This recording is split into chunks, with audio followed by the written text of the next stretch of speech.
Welcome to Paradise in the Pines, a podcast about the people, places, and stories that make this the home of American golf. Brought to you by the Pinehurst Southern Pines Aberdeen Area Convention and Visitors Bureau. And welcome back, everybody, to Paradise in the Pines. I'm Phil Wers, President and CEO of the Pinehurst Southern Pines Aberdeen Area Convention and Visitors Bureau. And we're going to be really happy today to talk to Micah Niebauer, who is the chairman, co-founder, CEO, all things important at Southern Pines Brewing Company. Micah, great to have you, and welcome to Paradise in the Pines. Thank you so much for having me here today, Phil. Yeah, absolutely.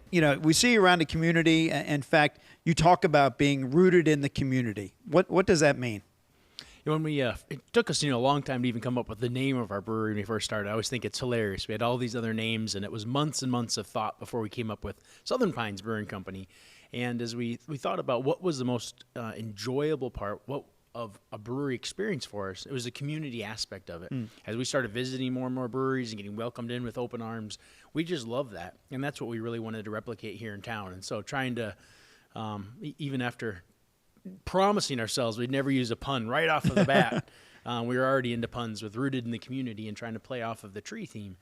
And we didn't realize at the time just how significant that was going to be to our overall business model. Right. And I think where we really started into this with a passion for beer, I think it's progressed to a point now where I would say, passion is for building and fostering community.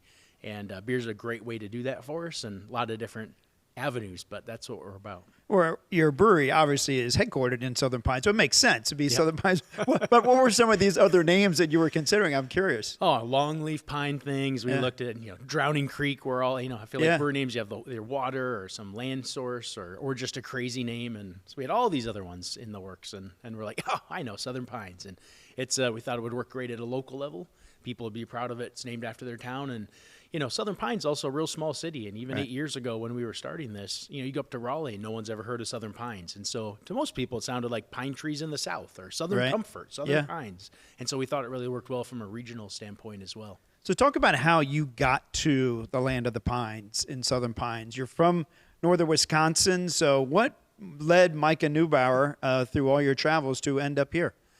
Well, I graduated high school in 1999, went to college, Wheaton College outside Chicago, and did ROTC. And so I was in school from 1999 to 2003. 9/11 happened while I was in school, and so I wanted to try to get out and help as quickly as I could and still finish everything up. So I requested to be in the infantry in the 82nd Airborne Division. Wow.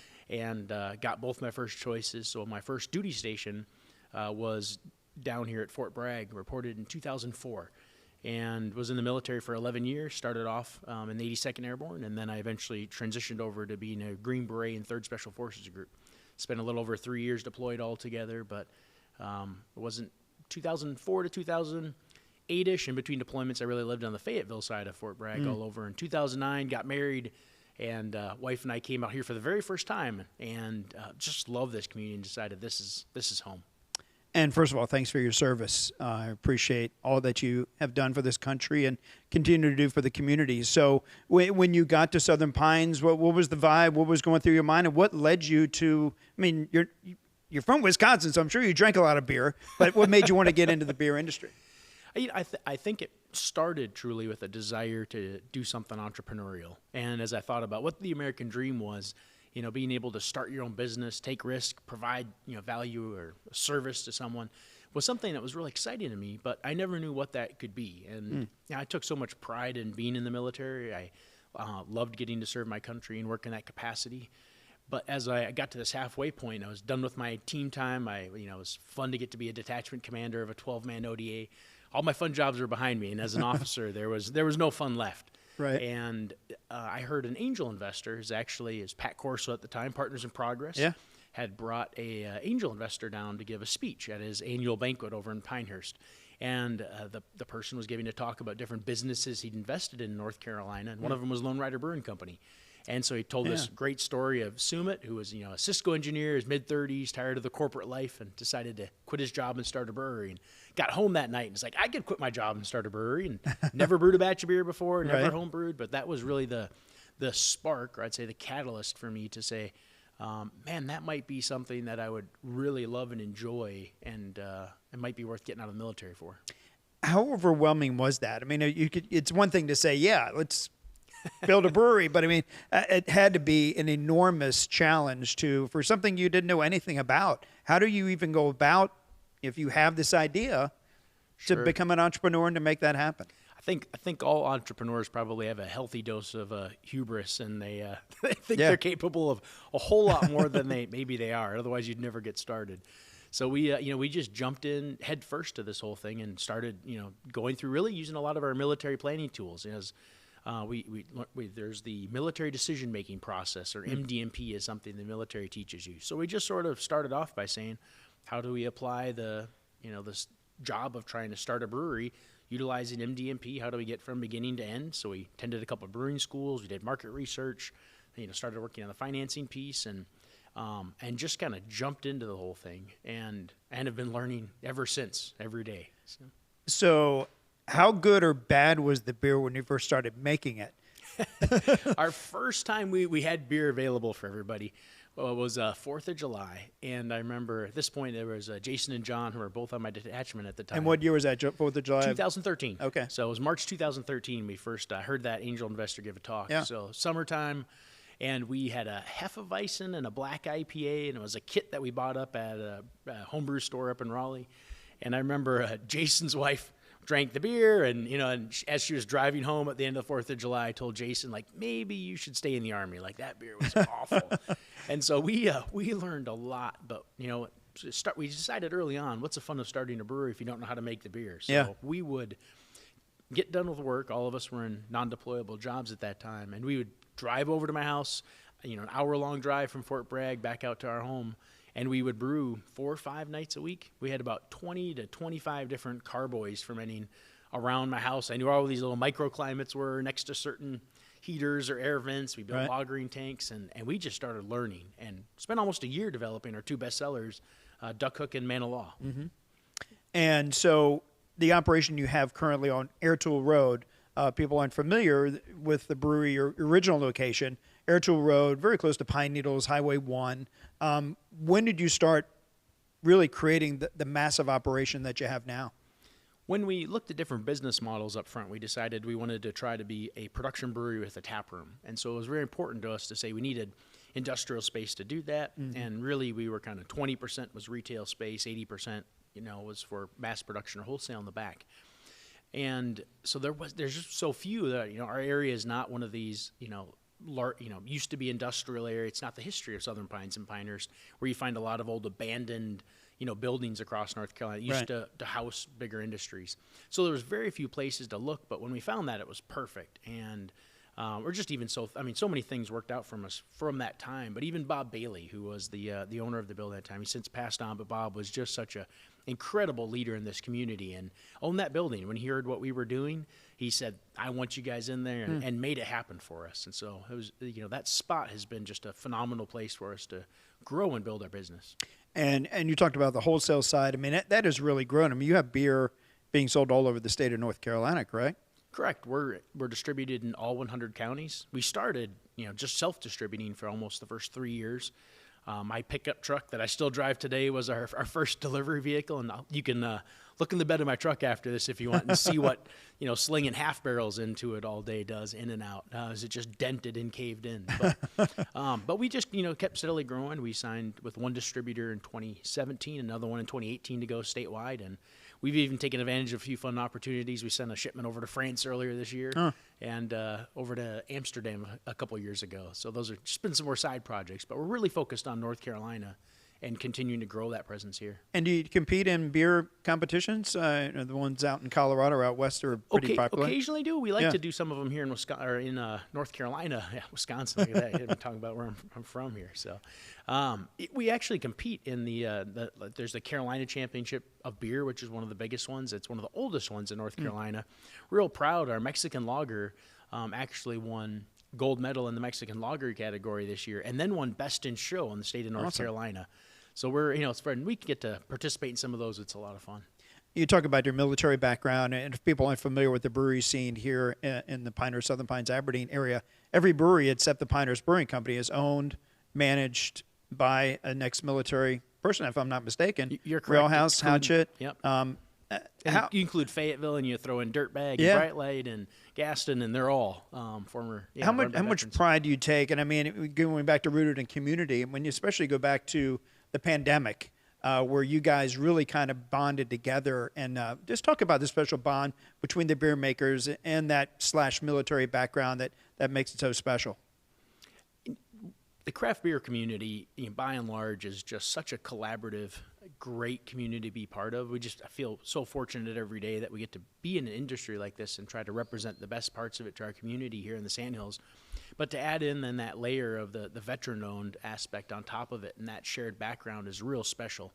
And I think what's fun for me is to get to be right outside of Fort Bragg still, and still get to see almost every day people that I served with in the military that are still there. One of my good friends just got promoted to lieutenant colonel on Friday and had his Awesome. promotion party out at the brewery. And, Yeah. whether it's promotion parties, retirement parties, memorials, to be able to be part of that has been phenomenal. And also to be someone who has served in the military and has kind of made that transition to the other side, and can be someone to help coach, teach, advise, assist folks that are trying to think, what do I do after I get out, has been real special.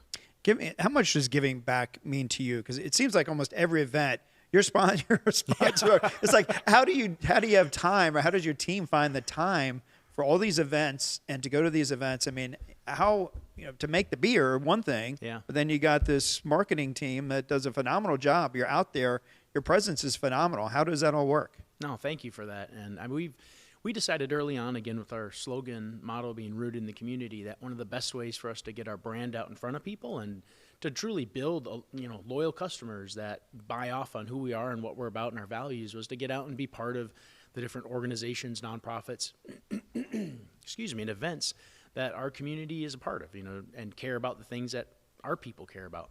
And so we, very early on, if there was a nonprofit or, they reached out to us about beer, and we always say yes. And so there's, we have a person whose whole job, their title is community and events manager, and they are kept busy full time helping pull off all these events around town, around the state and around the Sandhills region. And it's a special thing for us, what we do. And I think a very important part of continuing to build a genuine brand for people. And just so our audience knows, I mean, Micah does more than just make beer, drink beer. Although you're losing a lot of weight, you're not drinking as much beer. But in the past, you were associated with the Chamber of Commerce, Linda Yes. Parsons, which is right across the street Yep. from our headquarters here in downtown Southern Pines. Talk about your partnership and your involvement with the Chamber. You're actually the chairperson for the Chamber, and Linda Parsons.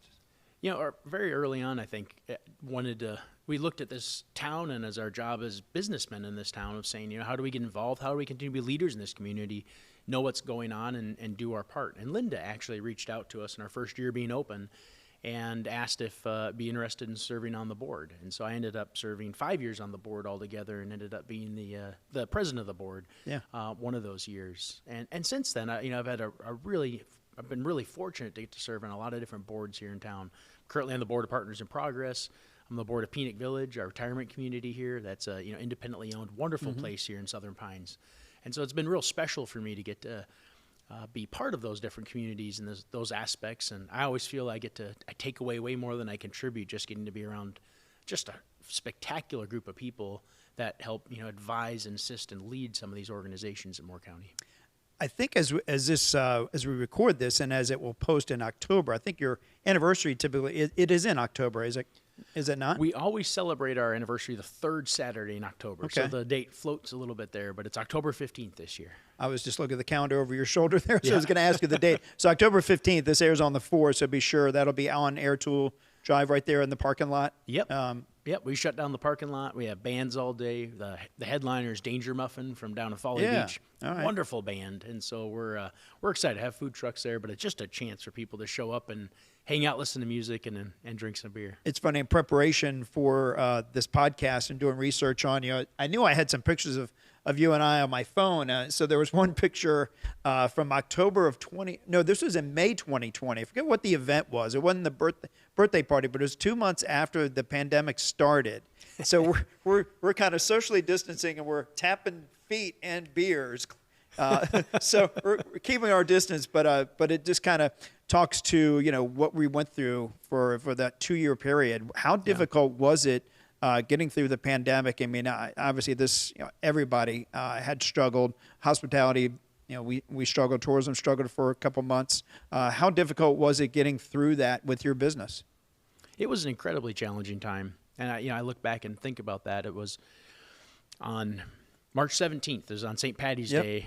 Governor shut down all businesses, and it was just real stark. And just very quickly looked at what was happening around the world and places like Europe, where they were, had advanced, a few months ahead of where we were in the whole thing, and actually laid myself off and went on unemployment on March 19th of that year. And unfortunately, we had to lay off about 3/4 of the staff at the brewery. We stopped making beer. We had no customers left, and it was a real crazy time. And, I think people like to talk about, do you have a scenario in your business plan where if you stop making money? I'm like, what scenario is that? It's right. like, oh, it's a pandemic. Pandemic. Where you, stop making money. So, I learned a ton. It was a really fascinating time to get to be in business and say, how do we make it through this and preserve what we were doing? And we were fortunate that we were able to either bring back everyone or offer everyone a job back of some kind or another. And most everyone in the brewery that worked before that time eventually came back. And, again, we were so fortunate to have the community support us just above and beyond during that time. And we were fortunate to be able to keep, selling beer out of our tap room, and eventually give a plug to the North Carolina Brewers Guild. But I'm on the board of the North Carolina Brewers Guild as well. And the work that the Guild did to help support our industry here in North Carolina, when bars were not allowed to reopen, brewery tap rooms were. And it was, the work of our guild to be able to sit down with the governor's office and explain, these are manufacturing centers. They employ a lot of people. They're not bars. They're community centers. They employ a lot of people. And the governor was able to allow tap rooms to open up during the pandemic. Incredible. And was truly the reason so many of these breweries ended up surviving through what was an incredibly trying time. And you sell the growlers, so, I mean, people can get the beer to go. So I remember doing that myself and seeing a lot of people supporting your business at that time. Yeah. During that time, you produced a special beer, and this was in conjunction with the Chamber, with Linda Parsons. Talk about Together We Are More and how that all came about. It was a real special project. And as we were just looking at, as much as we were struggling, we realized that all of our customers, our retail customers, all the bars and restaurants in Moore County here were, struggling incredibly and going through all the same stuff. And so Linda had come up with a really great, hashtag Together We Are More at one point. Yeah. And reached out to her and said, we wanted to do something small and try to give back to our local community and our customers. You mentioned we do so much for all these nonprofits and for all these other, charities. It's actually our customers were the ones that were on the verge of not making it as businesses. So we brewed this special batch of beer. It was a Czech Pilsner called Together We Are More, and we sold every keg or every case for just $1 to any restaurant or bar in Moore County that wanted to buy it. And so it was a real special thing to work on that. And it's not like a giant federal check coming or didn't change anyone's life, but I think the impact it had.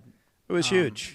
Was awesome. It was awesome, and it was great to see that success. And with success comes growth. And the growth you're experiencing is phenomenal. It's got to be exciting having laid the groundwork for that, dealt with all the challenges of the pandemic, and now on the other side, enjoying the opportunity to grow this business. So we'll talk about the locations. I guess you have a new location that you opened up not too long ago, right on Pennsylvania Avenue. So you got not only your main location on Air Tool Drive, but right here on the corner of Pennsylvania Avenue. You got a great outdoor space.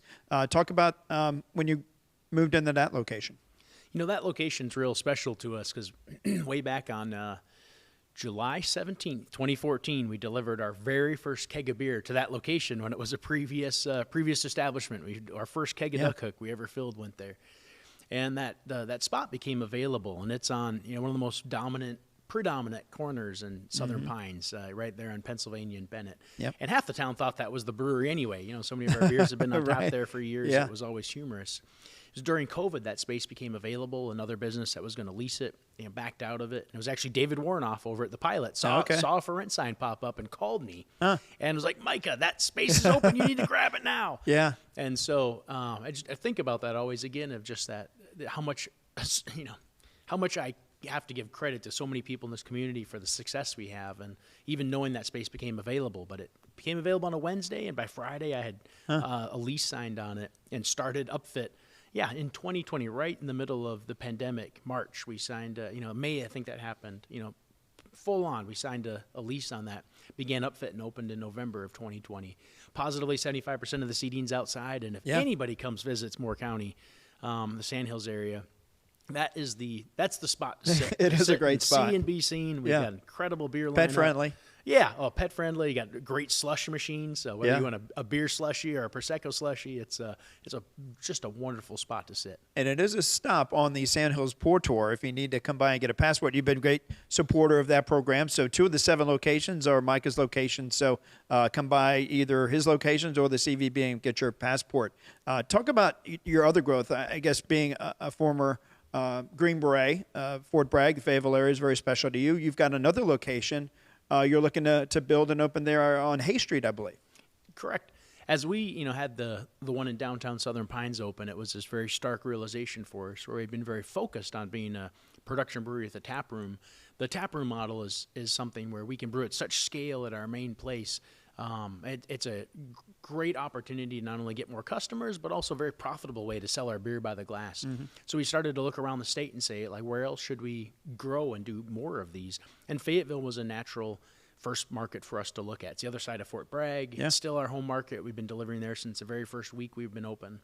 And so we found a wonderful building, 123 Hay Street. Couldn't have a better address. Yeah. And actually this Wednesday, so it'll be before everybody hears this, but demolition starts on Wednesday on the inside of the building. But it was built 1900. It'll end up being 2 stories with a rooftop bar. And it'll be our first foray into food. So we're going to put a restaurant on the first floor, music venue on the second, and have just a beautiful rooftop on the third. But it's going to be a real neat spot down there. Hopefully we'll be opening that up July to September of next year, 2023. During woodpecker season. So, I mean, it will be the place to be and be seen That's in right. Fayetteville before the ball games and 12 months out of the year as well. Yeah. But will you brew beer there, or that be strictly just... We're going to just truck it in from there. We'll have probably a couple fermenters there where we'll bring in a few special batches of beer that are exclusively made for that location on Hay Street, which we're excited about kind of having that kind of exclusive offer. But we'll have, real broad array of selection. I'm sure we'll keep around 20 to 30 beers on tap. Yeah.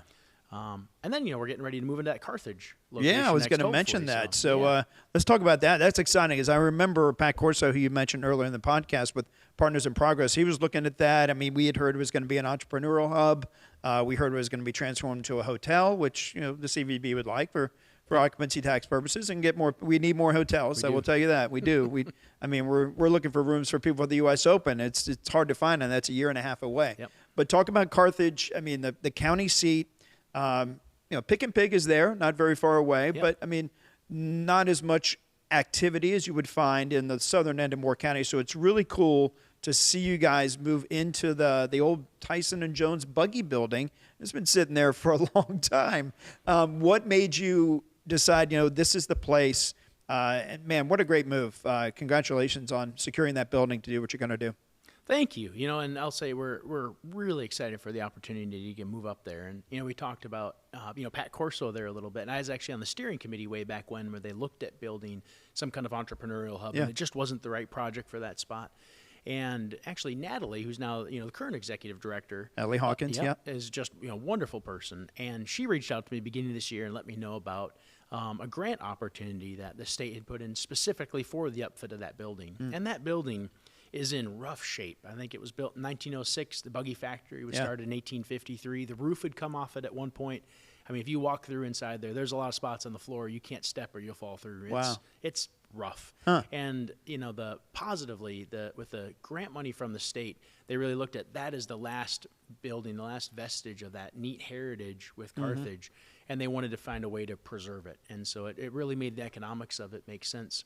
And so we've been working with the town of Carthage since February, really, and we were fortunate in August to have the town commissioners vote to approve, the sale of the building to us. So we plan to put a restaurant there, do a pizza theme place, and have a little brew house downstairs where it'll allow us to make some more small batch beers that we can keep exclusively there and distribute to a lot of our other places as well. Rooftop experience as well? We'll see on the rooftop experience, and we definitely will in Fayetteville. The one thing we're excited, we actually have the building next to it under under Right. contract as well. Okay. And we're going to just take that whole lot and open the whole thing up. So it'll put the buggy building right on the corner, right on the road, and then put an outdoor music venue similar to what you'd see cool. at like a First Friday here, right Yeah. next to the Sunrise Theater. So we're really trying to create a space that, we have beer, pizza, and have the ability to have this outdoor venue that could be for some really large community events and hopefully create something that can kind of be the epicenter for community happening in It will Carthage. definitely spur growth as well. Hopefully it'll do that as well. It's a historic building, obviously. Is there any idea to preserve? Is there anything worth preserving there? Obviously, it's an old historic building. Are there any ordinances or things that you have to maintain certain things with that building, or is it pretty much you can do whatever you want? We're going to try to preserve as much of it as we can. There's definitely some neat pieces in there, some original fireplaces. One whole wall's got 6 fireplaces down the side. Oh my goodness! Wow. And so as some of the tin tile that hasn't fallen through, we may be able to pull some pieces out and do things with. So we actually have an organization came in and did a pretty extensive sort of historic preservation assessment and laid out about 13 pages worth of things that we may be able to do in that space to whether either preserve it or pull it out to use in some way to help beautify the place or turn it into artwork. So we'll use as much of it as we can. It reminds me a little bit of Pinehurst Brewing Company because that was the old steam plant from 1895, and you could still look up and see the original roof from that, and they just kind of built around it, used that as a shell. So when do you start construction? When do you hope to open that facility in Carthage? I think realistically, with just how terrible timelines are in construction and everything else right now, it'll probably be sometime in 2024 we open up. Our goal will be to try to finish all our due diligence and hopefully close by the end of 2022, jump into construction as quickly as we can, and I'm sure it's going to be sometime in 2024. There's a really big event here in 2024 you might be aware of called the U.S. Open that it would be really cool if you open that a couple weeks in advance. That would be maybe the wish goal. That's right. I think we can make that timeline as well. And so that, I think, again, creating that neat destination, and it's right up the road from Pinehurst too. I think that's what's exciting is you could head right up 211 from the traffic circle there. And, while Carthage is up there a little ways in Northmore, the Whispering Pines, the Pinehurst number 6 areas, I mean, it's a short drive up there. Oh, absolutely. We're going to create a real special place where people want to make that little drive up and hang out. We're looking forward to it. Talk about, and I'd like to ask folks that we have on the podcast, because you're a resident of Moore County, you're a resident of this area, we're the home of American golf. I know you play a little bit of golf. So what places do you like to go play golf, and what do you and your wife like to do when you got a time to go have a night and go have dinner somewhere? Give us a couple of restaurants you like and a couple of places you would recommend to people. Sure. Boy, from a golf standpoint, I go out to a bunch of these charity tournaments, and of course we donate beer to all of them, so we get invited a bunch. And the guys in the back of the brewery love it. So I think being in Southern Pines, getting to go over to Mid Pines or Pine Needles, right there next to us. It's right across the way, and that's my secret spot. I love to go drink. And if I'm having a meeting with someone at the brewery, like we go to the Pine Needles Lodge or go over to Mid Pines there, and I just love those spots. It's a lot of fun to just hang out. And of course, if you want to impress. Going to anywhere over in Pinehurst is spectacular. Just incredible. Going out to eat, I know. Boy, wife and I, we've got 3 kids, and us getting to go out to eat needs to happen way more than it does. But boy, I think if there's a special night out, we love going over to 195 or going over to Ironwood. I saw you one night at 195 enjoying a bottle of wine with a lot of friends. So that 195 is a great spot. I'll say I don't like fish. Fish almost counts as a vegetable for me. Right. I crave fish when I go to 195. It's the only place in the world where I go there and I order fish every time, and it's a fantastic menu. Great drink selection, great wine selection, and their outdoor patio there is wonderful. So love every opportunity to go there. And I got to say, I mentioned this to you before we started taping the show, but I was like, man, you look like you lost a lot of weight. You said 50 pounds, Micah. I mean, what the heck you been doing? Not drinking as much beer, obviously. More Prosecco than beer these days, maybe. Maybe that's my secret. But, I think broadly, getting out of the military for probably a lot of people, I was at, peak physical fitness as a Green Beret and exercising a ton and going on deployments and walking everywhere. Month before I got out of the Army, I did a 40-mile, race. So I was at peak. Starting the brewery was a toll, and I thought, if you thought being in the military was hard on your body, try manufacturing carbs and alcohol, and that's tough. And so I think finally, I've gotten to this point where it's like, you know what, I gotta do something. Got to improve my health and fix that. And I lost 50 pounds as of last week this year, and still fat and have a little ways to go. I was telling you, but in way better shape than I have been in a long time. And it's been exciting to try to just realize how my body functions or doesn't anymore, and take steps to improve stuff. So. Well, it's been great. Definitely an inspiration. Your beer is awesome. We know where your locations are on Airtool Drive and over here on Pennsylvania and Bennett, but talk about your website and how we can find you. Yeah, if you go to southernpinesbrewing.com, you'll find our overall website there. We do a little bit of e-commerce, where if you're in North Carolina, you actually order our beer and we'll ship it to you on there. And it's a great landing page for our products as well as all of our locations. We've got up-to-date live menus. You can order online from each of those places if you want, and find a ton of information on events or anything else going on. Well, thanks so much, and thanks again for your service as a Green Beret and serving us in the United States Armed Forces. We appreciate everything you do for Southern Pines, for the community, for brewing in general, and we look forward to having you again. We'll see you all over the community. We always do. Sounds good. Well, thank you again for all you all do here, too. I mean, there's a reason Moore County just keeps becoming more and more successful and a great place to do business, and it's getting word out about this community and all it has to offer to people all over the world. So awesome. Thank you. Thanks so much. Micah Niebauer, the co-founder, CEO of the great Southern Pines Brewing Company. Look forward to that location in Carthage. And if you want to learn more about this destination, go to homogolf.com. For the video, the podcast here, go to our YouTube channel, Home of American Golf. And to check out the podcast, you can stream it, download it. I usually like Spotify, and check out Paradise in the Pines. For Micah Niebauer, I'm Phil Wers. We'll see you next time in Paradise in the Pines.